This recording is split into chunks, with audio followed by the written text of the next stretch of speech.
Esta primavera, florescemos juntos.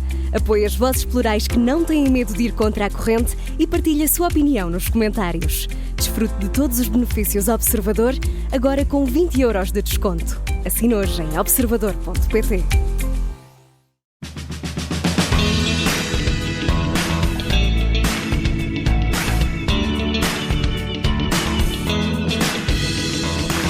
Como uma daquelas coincidências que são ironias do destino, dois editores do Observador, o de Política, Rui Pedro Antunes, e o de Fotografia, João Porfírio, estavam faz agora 1 ano e um mês numa sala, na cave de um hotel em Kiev, na Ucrânia, com Zelensky, prestes a iniciar uma grande reportagem sobre o grupo Wagner, quando o avião onde seguia Prigozhin, o primeiro daquela privada e diabólica máquina de guerra de Putin, explodiu nos ares.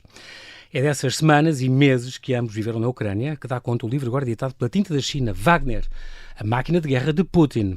E é precisamente esse livro e essa experiência que leva a esta conversa com os dois jornalistas sobre a reportagem de guerra num país onde não há zonas de conforto. Olá Rui, olá João, bem-ajam por terem aceitado este meu convite, bem-vindos ao Observador. É um grande prazer estar aqui com vocês e a dizer bem-vindos ao Observador, mas vocês são mais da casa que eu. Nós três à conversa parece o Ribatejo e o Algarvio juntam-se, vão a um bar. Neste caso vão à guerra, enfim. Vou começar pelo Rui Pedro Antunes, porque é o mais novo. E o Rui Pedro Antunes, que nasceste aqui em Lisboa por azar, por acidente.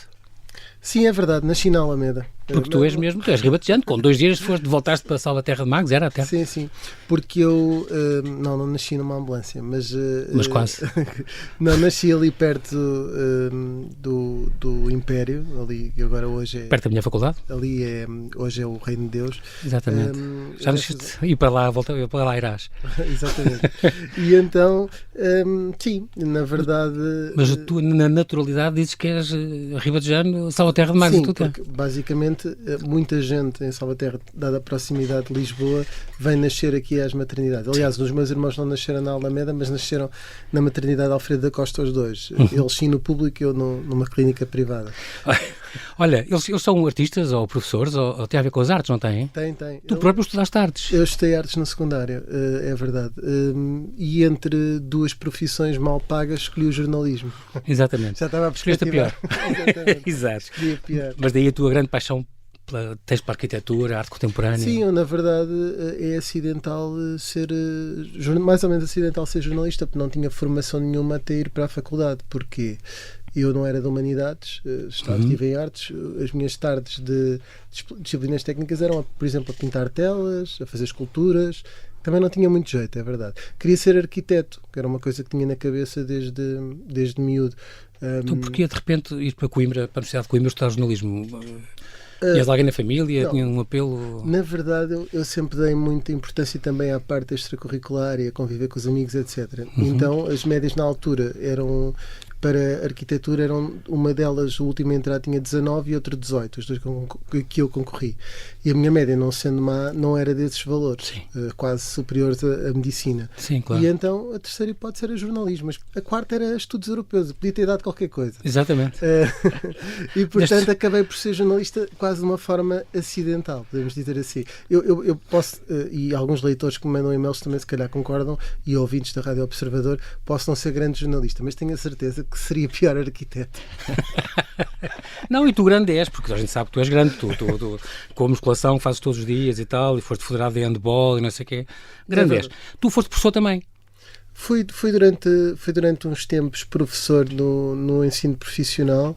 Na altura, na verdade, quando me candidatei a essa escola profissional até era para dar de comunicação, e depois, como não havia essa disciplina na altura que fui dar uma disciplina parecida com cultura geral, e foi muito interessante porque dei aulas numa escola profissional com outras competências técnicas que também não têm nada a ver com jornalismo, e foi muito interessante. Hoje às vezes vou na rua e há pessoas da minha idade, porque eu que tinha 21 anos quando comecei a dar aulas e disse que tinha um aluno de 22, porque como era profissional tinha alunos dos 15 Exatamente. aos 22. Então o que é que aconteceu nessa altura? Às vezes vem um matelão na rua e diz assim: setor, passados estes anos todos, ainda acontece.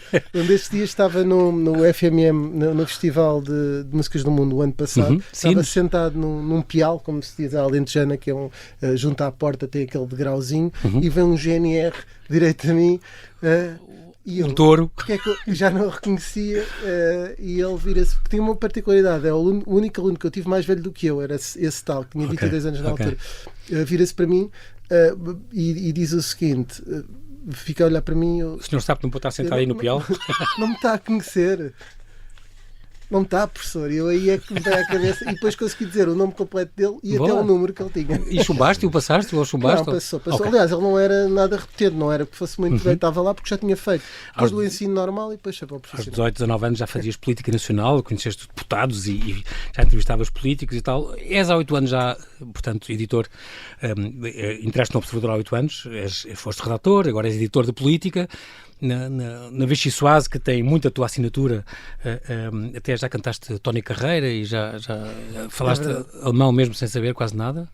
Sprechen nicht Deutsch, percebe-se mais ou menos? Não, na verdade, isso era quando eu era muito. Antes de ser editor, tinha uma liberdade maior. Ainda no tempo do Pedro Benevides. Exatamente, o Pedro Benevides é que seria a emissão e eu gostava muito que ele, durante os momentos em que eu estava a falar, pusesse as mãos na cabeça, ou então que no fim dissesse: o que é que tu foste dizer aquilo? Eu não te disse para tu não picares o Pedro Marcos Lopes, eu não te disse para não picares o Pacheco Pereira. Não respondas às pessoas no ar. Eu fazia assim umas diatribes. E também, no meio disso, uma vez o Luís Montenegro cantou Os Sonhos de Menino, creio que na Cristina ou na Júlia, agora não sei precisar, e eu depois fiz num verso a cantar Tony Carreira, que era, lembro-me de um menino que vinha de espinho, e que um dia queria, já não sei como é que é, mas queria governar com as ideias do Passos, era algo assim, era bem estranho. E outra vez foi por causa de Rui Rio que eu falei em alemão, mas fui ao Google Tradutor, ouvi e depois repeti. Ok, não percebo nada de ipsis verbis. Muito bem. Prestes a ser pai, já pai, não pai? Quase pai, vem o Manel, qualquer dia vai ser aqui entrevistado. Como é que tu sabes essas informações? Eu trabalho no Observador, tu também devias, para saber coisas que não. Mas está quase, estamos quase ou não? Estamos quase, é verdade. É verdade, espero que corra tudo bem, está quase. E só para dizer isto, que é, há pessoas que têm como objetivo de vida plantar uma árvore, fazer um livro e fazer um filho. Livro já lá vão 10? Não, é que eu consegui fazer tudo no espaço de menos de um ano. Portanto, eu plantei uma machoeira e plantei um pessegueiro e um pinheiro, algures na primavera, na fase em que se plantam. Pronto, também fiz um filho e publiquei este livro com o João Porfírio e, portanto... Exatamente, cumpriste tudo num ano. Exatamente. O João Porfírio... Está aqui mais uma prova de que eu sou um falhado, não plantei uma árvore, nem fiz um filho ainda. E a prova que o Rui é bem mais interessante, a história do Rui do que a minha. Os alunos do Rui são janieres, portanto agentes da autoridade, e os meus estão a estagiar ali em Pinheiro da Cruz, aqui no Observador. Portanto, eu incentivei a que os meus alunos viessem para jornalismo, que é uma coisa... Tu continuas a dar workshops de fotojornalismo, tu fazes isso? Sim, continuas, não é? Workshops e dou aulas. Fica aqui esta publicidade que é importante do teu trabalho. Tu és os mais premiados fotojornalistas que temos e é muito bom estar aqui contigo. Os dois, é um grande prazer estar aqui com os dois, devo dizer isso. E tu, João, foi difícil apanhar porque tu de facto estiveste nestas últimas semanas, digamos assim, atrás dos fogos, a dormir 2 horas por dia e... Sim, é um bocadinho a contingência de ser fotojornalista, é isso. É que nós... E editor, por cima, nesta casa, não é? Certo, em que a notícia não é para amanhã, é para ontem, não é? Exato. E pronto, e foi uma semana com muito trabalho, mas o nosso trabalho é isto, não tem horários, não tem dias programados.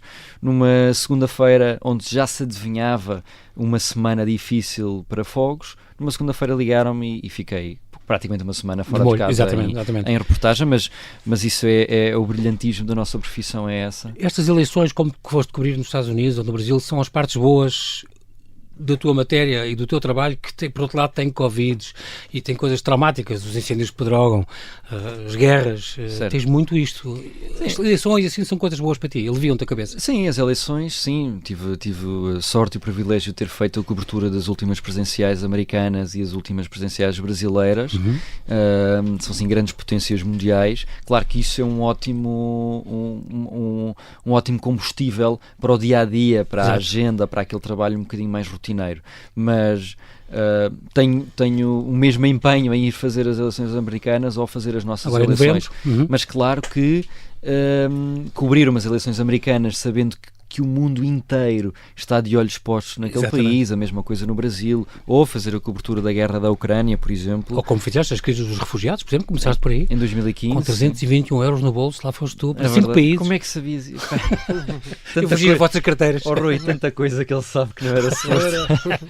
Sim, foi Não, assim mas de facto, foi um ato de loucura que hoje, feliz ou infelizmente, já não faço, já não é necessário fazer, mas sim, com 20 anos, achei que era boa ideia ir com 300 e poucos euros para aqueles países todos da Europa que estavam a receber estava refugiados. na Lusa, sem foi na grandes- Lusa. Foi na Lusa, eu interrompi o estágio na Lusa. A Lusa não queria que eu fosse e então o que eu fiz foi suspendi o estágio. E aliás, tu tinhas ido 7 vezes, ok, que foi, foste bater à porta 7 vezes, até finalmente. É verdade. Eu gosto dessa insistência, é importante isso. Sim, é um bom exemplo. Eu estava ainda a estudar quando eu queria mesmo estagiar na agência Lusa, que é um tipo de jornalismo bastante diferente daquilo que se pratica nos jornais ou na televisão. É muito mais de agenda, é muito mais noticioso, Sim. muito curto e direto, portanto há muito pouca Faz o reportagem. feed para os outros, para os jornais, pegarem como Exatamente. quiser.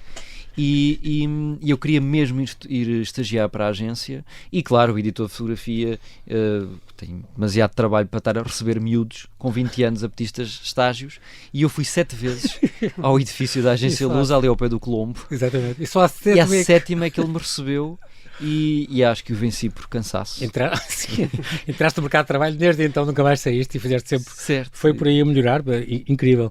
E depois, além das reportagens que fizeste no Iraque, na Ucrânia, na França, na Espanha, em todos os países e mais alguns, é muito engraçado porque tu, o primeiro dia de trabalho aqui no Observador, tu entraste em 2017, faz agora 7 anos, Já foi fez. logo o dia dos incêndios em Pedrógão. Sim, a minha entrada no Observador tem alguma coisa tem tanto de dantesco e de triste como de curioso. Sim. Porque eu saí da minha antiga empresa, do Semanário Sol e do Jornal I, onde tive 2 anos e pouco, saí no dia 2 de junho, despedi-me no dia 2 de junho e depois tinha ali uns 15 dias, 3 semanas de férias entre uma empresa e a outra. E quando me liga o Miguel Pinheiro, o atual ainda, diretor do Observador, liga-me, e eu ainda nas férias, naquele intermédio entre uma empresa e a outra, e liga-me a perguntar se eu poderia ir já no dia 17 fazer reportagem, e portanto foi o meu primeiro dia no Observador. Tem esse sentimento agridoce de eu comemorar o aniversário da empresa nesse Logo, dia, mas foi catástrofe, não é? Exato, nessa catástrofe gigantesca, a seguir provavelmente à queda da ponte entre os rios, provavelmente foi das maiores tragédias dos últimos 50 anos. E é dessa reportagem que data a fotografia com aquele idoso do Marcelo dentro do carro? Essa fotografia é de outubro de 2017. Dos fundos de incêndios. Foi do Manuel Francisco Nascimento, acabou por morrer uns dias depois, exatamente. sem ter visto a casa dele reconstruída, o que faz pena ao mesmo tempo. Exatamente, essa fotografia é muito marcante essa foto. Ficou muito conhecida pela expressão desse senhor e pela expressão também do Presidente. Exatamente. O Presidente tinha pouco tempo de mandato e foi uma fotografia que fez com que provavelmente, espero eu, que o mundo que o país, pelo menos, tenha olhado para aqueles incêndios e, sobretudo, para as vítimas dos incêndios com outros olhos. Exatamente. E apesar de todos os esforços da autarquia, presidência, do próprio governo, acredito eu, aquele homem não voltou a ver a sua vida, neste caso os seus bens, reconstruídos e morreu pouco depois, sem que nada voltasse para si, portanto, com as suas casas e terrenos todos. João, já te sentiste moralmente dividido quando registraste uma cena de grande sofrimento ou de violência extrema? Pode ter sido na guerra, pode ter sido nessa altura. Sim, várias vezes, não fosse... Mostro, não mostro, faço, não faço. Sim, e isso é a principal dificuldade entre o nosso dever enquanto jornalistas, mas sobretudo o nosso dever enquanto pessoas, a continuarmos a ser pessoas, passa a redundância, pessoas humanas, que têm sentimentos, que quem isso impacta, não é? E que se conseguem pôr no lugar das outras, não é? E obviamente que fotografar, uma coisa é escrever, eu acho que, ou mesmo captar som para a rádio, mas fotografar e filmar alguém que está em profundo sofrimento, que é uma coisa que vai perdurar sempre. Aquela pessoa daqui a 15 anos vai olhar para aquela imagem, vai se relembrar do sofrimento que teve 15 anos antes. E, portanto, é sempre muito difícil. E a família, e toda a gente, todo aquele contexto, não é? Evidente. E, portanto, é sempre muito difícil balançar esse sentimento do nosso dever profissional e o nosso dever enquanto pessoas com sentimento, não é? Claro. Por outro lado, é importante passar essa informação, se calhar isso impacta outras pessoas.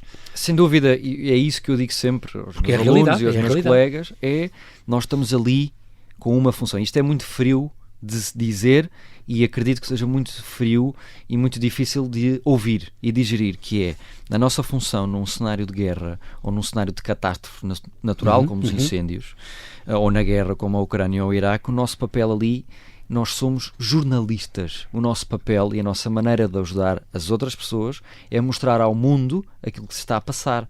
Não é arranjar mantimentos para as pessoas, não é alimentá-las, não é dar-lhes alojamento. O nosso papel não é esse. Há pessoas que estão capacitadas para isso, capacitadas com essa missão, capacitadas com bens e capacitadas com financeiramente, que suportam casas para as pessoas que perderam casas, alimentação para quem precisa. O nosso papel ali é outro, é amplificar aquela dor daquela determinada pessoa, amplificar para que o mundo não se cale. Trazê-la para a baila, mostrá-la. Exatamente. E ao fazermos isto, aliás, ao fazermos várias coisas, que é ajudar, darmos água, darmos alimentos, darmos casa, não estamos a fazer o nosso principal papel e provavelmente não está ninguém ao nosso lado para o fazer. Muito importante. Tu, quem é que ainda te falta fotografar? Eu lembro que o Trump era um dos sonhos que tu tinhas, esse está cumprido, quando fizeste as presidenciais. Ainda há aqui alguns, o Guterres, o Obama, são pessoas que ainda gostavas de fotografar? Sim, eu gosto muito de política, o Rui, já conheço o Rui há muito tempo e partilhamos esse gosto. Claro que ele percebe muito mais de política do que eu alguma vez vou perceber na vida, mas tenho muito gosto... Tu e eu juntos. Certo. Mas gosto muito de ler e gosto muito de tentar perceber a política e, portanto, assim, as grandes figuras que eu gostava mesmo de fotografar são figuras maioritariamente políticas. A última vez que respondi a essa pergunta, já não me lembrava, mas respondi ao Donald Trump. Exatamente. E porquê? Não pela figura que ele tem enquanto político, não é? Porque as ideias dele são muito contestáveis, naturalmente, claro. Mas sobretudo pela persona que está ali por trás. Que ele encarna e que transmite para as pessoas. E posso-vos dizer que assistir a um comício do Trump ao vivo tem tanto de espetacular como assustador, porque nós vemos eu estive num comício onde estavam quase 4.000 pessoas. Foi um dos maiores comícios que ele fez em 2020, no mesmíssimo sítio onde ele foi atacado, agora há pouco tempo, onde ele quase levou um tiro, e alegadamente levou um tiro na orelha. Foi no mesmíssimo sítio onde eu tive o comício, e ele teve um comício de quase 4.000 pessoas, e é assustador e espetacular ao mesmo tempo como é que uma pessoa só consegue mobilizar 4.000 pessoas com ideias políticas, que é uma coisa, a Taylor Swift encher o Estádio da Luz com 60.000 pessoas, ok, uma artista musical que à partida, ou se gosta ou não se gosta, não é? Da música. Agora, um político que consegue mover um país com milhões e milhões e milhões de habitantes daquela maneira, e que as pessoas todas conseguem chorar ao mesmo tempo, que ele pede para as pessoas chorarem e pede, quando as pessoas pedem para rir, todas aquelas pessoas se riem ao mesmo tempo. E quem sabe um dia comer cães e comer gatos, não sei. Certo. Vamos ver. Rui, tu tens uma carreira também na escrita, se calhar por continuar a revelar, porque tu ganhaste um prémio Novos Talentos há uns anos, há quase 10 anos, da FNAC. Foi com este Orfanato dos Contos Vadios? Ou era só um conto? Ou era o quê? Era um conto chamado Pensão, Pensão.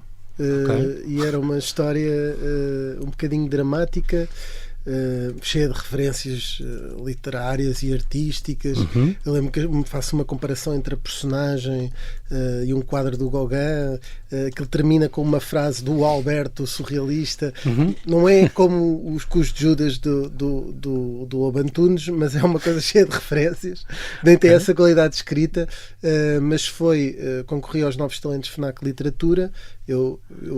Quando ganhei, aquilo demorou um ano e pouco, houve ali uma coisa trágica entre os jurados. Um deles, lembro-me que era o Walter Ugumem, mas creio que infelizmente houve uma jurada que morreu ao meio, demorou mais tempo a atribuir o prémio.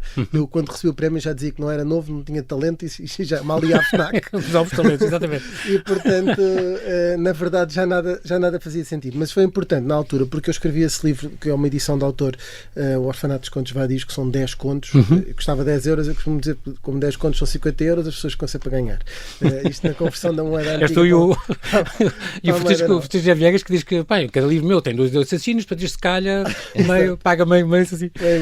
Mas isto para dizer o quê? Que quando estava a pensar de desistir da ficção, porque esse livro não teve muito sucesso, isso deu-me força. Mas o meu lugar natural é escrever não ficção. Sim. Eu tenho 6 livos, acho que são daí 6, os tais do Poder da Maçonaria, sim, 6 livros em coautoria, mas, por exemplo, a de maçonaria fui eu que fiz, só com mais 2, os outros como são os planos de Bilderberg para Portugal já foste tu, e o Opus Dei também, que foi reeditado agora há meses. Esses estiveram em muitos tops de livrarias em primeiro e segundo e terceiro lugar de não ficção, quer o de Bilderberg, que foi o que vendeu mais, quer o clube mais poderoso do mundo, como é que comanda os destinos de uma nação. Sim, por acaso o que era giro é que as pessoas estão habituadas a comprar, e muitas compraram à procura de uma teoria da conspiração, e o livro é o contrário. O livro desmistifica qual é o poder real de influência do lobby, das elites, e depois faz isso de uma forma muito jornalística. Pronto. Qual é que é a grande questão? Estes livros são um pouco datados.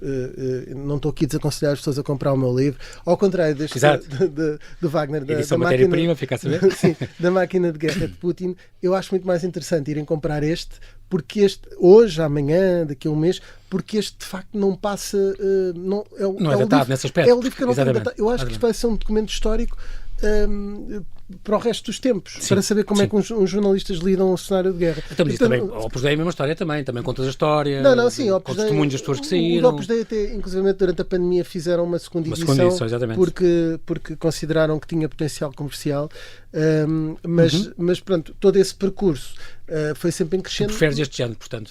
Eu naturalmente... Grandes reportagens aqui com tempo, documentadas e com, certo, como o João disse no lançamento também. Mas eu imagino, se pudesse, se ganhar um prémio jornalístico, tudo bem, é a minha área, etc. Eu, por acaso, se me desse entre escolher ganhar o prémio Leia ou o Gazeta, eu preferia o prémio Leia. Eu sei que isto parece contraditório. Mas só por ser 100 mil euros ou e o Gazeta é menos? Não tem a ver por valor, tem a ver com o desafio de criar, no fundo, de criar as personagens, de criar o que não existe, é muito interessante.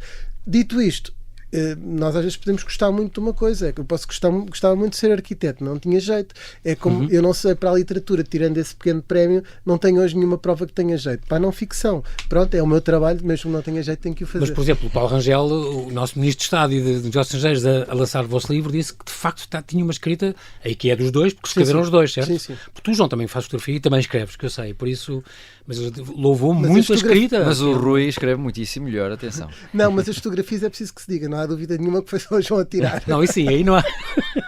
Não, mas escrevemos os dois, naturalmente.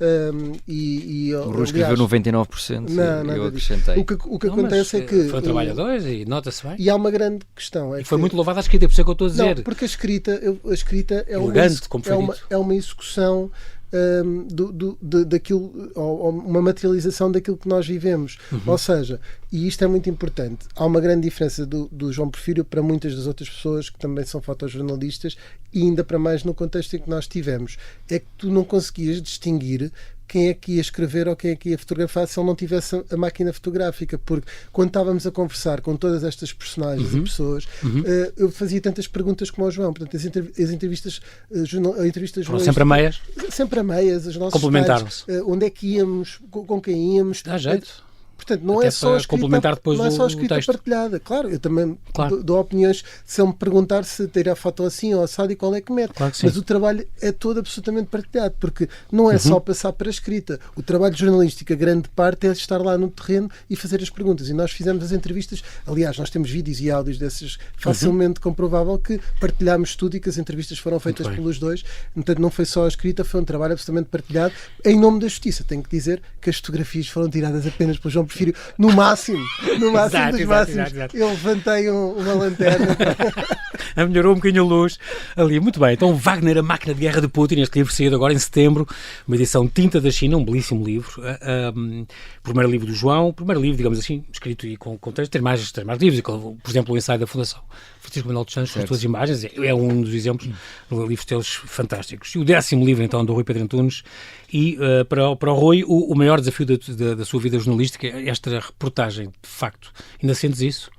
Sim, nós... Pelo quê? Pelo cenário, pelos intervenientes, pela dificuldade, pelo quê? Sem dizer querer ser miserabilista, o grande desafio da minha profissão foi quando, ao longo durante 8 anos, ganhei 500 e 600 euros e resisti com convites para fora, etc. Isso foi o grande desafio, e ter um segundo emprego quando dei aulas, isso foi o grande desafio de ser jornalista. Quando eu dizia esse grande desafio, ou seja, o amor a isto ser maior do que o amor a ter uma vida digna. E, repara, o Observador deu-me poder fazer jornalismo com liberdade e dignidade, que é uma coisa que eu tenho que agradecer ao Observador e à Rádio Observador. E, portanto, daqui só tive vidas boas, só tive exemplos bons que me deram uma vida boa e até agora não tenho qualquer razão de queixa. Mas isso foi o grande desafio mais difícil, sem querer estar aqui com uma coisa negativa. Mas para dizer que estar num sítio, nós estamos agora aqui, estamos tranquilos, pode sempre entrar um maluco com uma arma.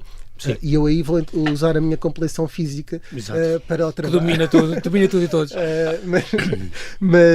Mas na Ucrânia, nós estava a jantar com o João Porfírio, a almoçar, e nós nunca sabemos quando é que cai um míssil. Ali perto, não há uma zona de conforto. Nós somos até uma zona. Tiveram 5 km da frente russa. Sim, deixa-me só dizer que nós escrevemos 5 km e podem ser 7, podem ser 12. O que assustou muito esta casa, como sabes. Podem ser 7, podem ser 12, podem ser 20, pode ir alterando e os mapas não são certos. Sim. E as tropas vão se movimentando. Isso é o que nós achamos com base no cruzamento de 2 tipos de mapas. Pode não ser estritamente rigoroso, mas também não é certamente uma mentira, porque nunca ninguém sabe onde é que está o perigo. E na verdade, tu estares ali é estar completamente fora dessa zona de conforto, e quando estás a dormir não dormes descansado, porque mesmo com isso ele não vai para o teu hotel, pode cair muito perto, os telhaços, etc. E tu sentires pela primeira vez na vida, no meu caso, que nunca tinha estado num cenário de guerra. Eu, quando fui com o João Porfírio, ele tinha lá estado meses na Ucrânia e, portanto, para ele já não era novo. Mas no meu caso, estar a viver aquilo pela primeira vez é uma zona...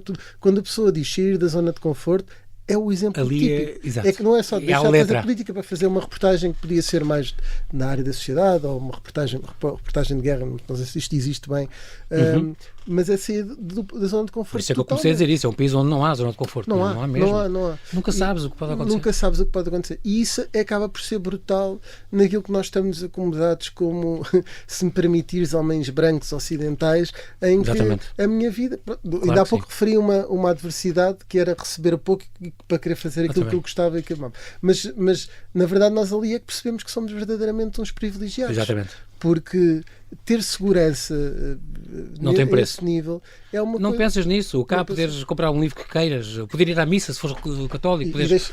à vontade, sem problemas nenhum. Há países onde a tua mulher não pode sair, a tua coisa não pode ir à rua, não podes fazer uma reunião, não podes... É impressionante. Deixa-me só dizer sorte. mais uma coisa. Temos muita coisa para agradecer, de facto. Sobre isso, que é, nós infelizmente não tivemos acesso ao lado russo, e normalmente que há 2 lados da história. Sim. A verdade é sempre a primeira a vítima das guerras. Com base na nossa cultura ocidental, respeitamos mais os valores, ou tendemos a respeitar mais os valores e a compreender melhor a posição ucraniana do que a russa, mas gostaríamos, se tivéssemos essa possibilidade. Aliás, fica aqui o apelo a Moscovo e à Embaixada da Rússia, se nos deixarem lá reportar.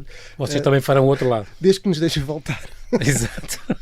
Não diz não censurem. Nunca tiveram problemas de as coisas poderem ser censuradas ao vosso fixer? Primeiro, vocês tinham um fixer, arranjaram alguém que vos orienta lá, que vos trata quê? Dos contactos, das traduções, do que for preciso, da condução? Sim, esse fixer para o Yari, como é que ele se chama? O Yaro.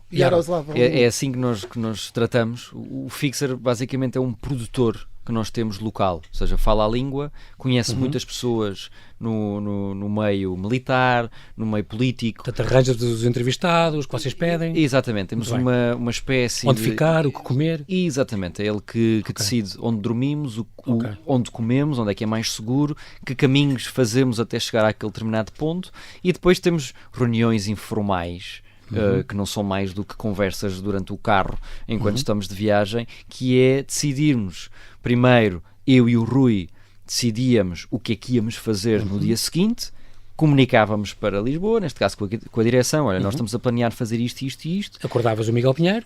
Acordava o Miguel Pinheiro e a coisa era decidida entre a nossa bolha portugueses jornalistas. E depois sim comunicávamos aos nossos colegas ucranianos, ao nosso fixer, e ele tentava, da melhor maneira, arranjar esse contacto, ou esses contactos, e a maneira de melhor chegar lá. Portanto, nós fomos muito perto da linha da frente, 5, 6, 7, 8 quilómetros de Bakhmut, onde estavam as tropas russas, e claro que ele teve que fazer um planeamento detalhado, cruzando fontes dele com o exército ucraniano, que é, se forem por esta estrada a determinada hora, não há perigo, por favor não parem, vão a alta velocidade e só param no sítio onde têm a entrevista marcada. Assim que tiverem a entrevista marcada, saem imediatamente desse local. Portanto, nós estávamos no Donbass, onde neste momento estão a morrer dezenas de pessoas quase diariamente. Sempre um risco. Portanto, se é um risco estarmos em Kiev, em Lviv, em Odessa ou Kharkiv,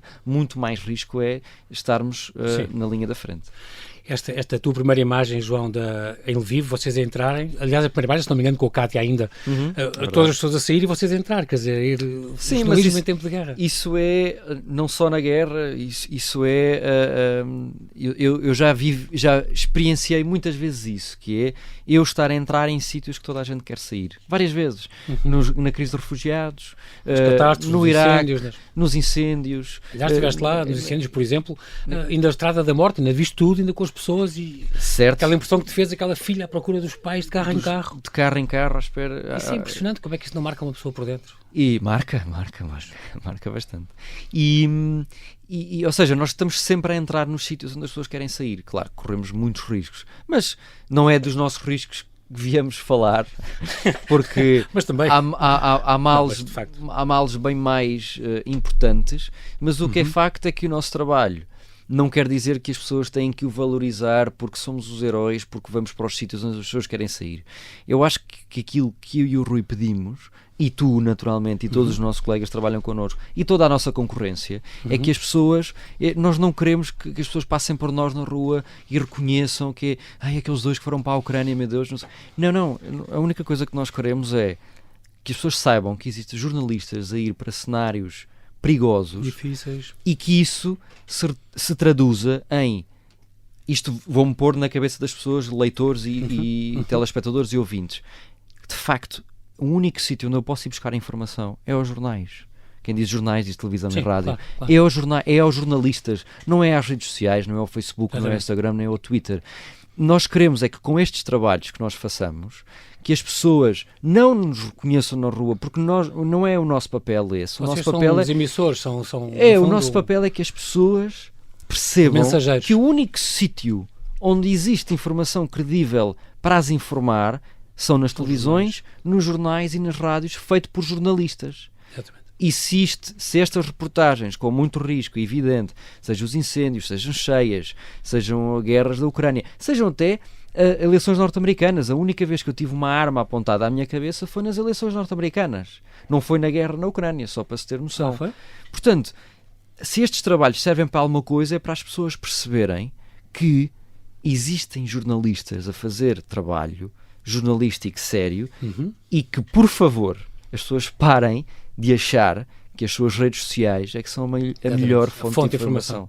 É engraçado porque em todo este trabalho, João, concretamente para ti também, ouviste muitos cidadãos que vinham ter contigo. Obrigado por estar aqui. Sim, comigo. Obrigado por contar a minha história, de contar que o meu filho foi morto ali e que a minha namorada foi violada por soldados russos. Sem dúvida. Aliás, as pessoas querem que as pessoas contem essas histórias. O Rui ouviu isso, o Pedro Jorge Castro ouviu isso, o Carlos Diogo Santos ouviu isso e a Cátia Bruno ouviu isso. Foram todos estes colegas que tiveram na Ucrânia, mais a Catarina Santos e o Diogo Ventura. Todos estes colegas, como podem ver, muitos jornalistas do Observador tiveram naquele território. Em vários meses. Todos nós ouvimos, em momentos diferentes, pessoas a agradecerem-nos. Como é que é possível? Vocês vieram de tão longe. Ainda bem que estão aqui. Exatamente. Obrigado por estarem aqui, porque se não fossem vocês... Mas é um facto, porque se não fossem os jornalistas, ninguém saberia aquilo que se passa na Ucrânia. E os ucranianos têm a noção disso. E têm a noção que o nosso papel de amplificadores de informação faz o quê? Faz com que os decisores políticos continuem a falar sobre o tema, faz com que as Nações Unidas continuem a falar sobre o tema, fazem com que as cimeiras da paz, que podem ser a coisa mais teatral que possa existir aos nossos olhos, mas faz com que as cimeiras da paz continuem a insistir, continuem a debater, para o bem e para o mal, mas continuem a debater a guerra da Ucrânia, os apoios à Ucrânia continuam a ser discutidos no seio da União Europeia, e é esse o nosso papel enquanto jornalistas. É não, como o Rui dizia muito bem, não pegar para nenhum lado, mas como o Rui dizia muito bem outra vez, a nossa tendência é naturalmente apoiar mais ou compreender melhor dizendo, o lado ucraniano, mas o nosso trabalho é amplificar para que os decisores políticos e os decisores económicos tenham as bases para tomar as decisões. E sobretudo não deixem cair no esquecimento daquilo que se passa a 4.000 km daqui. Rui, foi complicado com certeza algumas destas conversas, nós estamos a terminar. Vocês foram caçar, digamos assim, os vários testemunhos. Eu fui um Wagner, um deles, eu caço Wagners, eu combato os Wagners, eu fui torturado por Wagners. Estou-me a lembrar daquele que tinha tatuado no peito, eu amo Wagner. O Wagner, é uma coisa impressionante. Todas estas, fazer jornalismo com este cenário, com estes testemunhos, não é fácil, mas é muito, muito importante. Sim, eu creio que contar a história dessas pessoas e também explicar um bocadinho o que é o Grupo Wagner através da história dessas pessoas acaba por ser uma maneira muito interessante, porque dá rosto àquilo que... Quando alguém diz assim, morreram 80.000 ucranianos em X meses, ou 10.000, ou 5.000, ou nesta ação morreram 300 militares, sejam russos, sejam ucranianos. As pessoas são números, não têm rostos, não é? E o nosso papel também é que se possa, de alguma forma, personificar. E aí nós temos, para não citar aqui um programa, mas temos o bom, o mau e o vilão, não é? Sim. Ou seja, nós temos quem é que combatia e era um Wagner, quem é que sofreu, quem é que os tratou... mudou de lado, quem é que, exatamente, como enfermeira, teve que tratar quem era do soldados russos. Exato, impressionante. Portanto, tudo isso dá uma perspectiva, humaniza algo que não é para ser. Esse grupo não tem nada...